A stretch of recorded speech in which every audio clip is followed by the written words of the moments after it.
Do you want to switch accounts on Messenger? You can switch accounts on Facebook Messenger with just a few simple steps.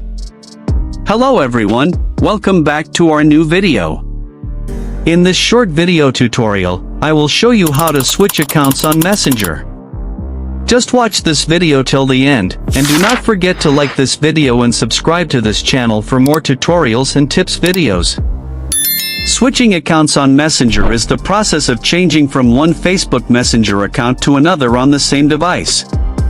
To switch accounts on Facebook Messenger, first, open the Messenger app on your mobile device. Once you are in Messenger, tap on the three horizontal lines in the top left corner of the chat screen. From the left menu, click on the settings icon at the top of the screen. Once you are in your Messenger profile, scroll down and find Switch Account and tap on it. Now, you will see a list of accounts that you have added to your Messenger. Tap on the account you want to switch to. A pop-up confirmation dialog appears, tap on Continue. Now, Messenger will switch from the current account to the newly selected account. Once you have switched to the account, you will see all the messages of your new account.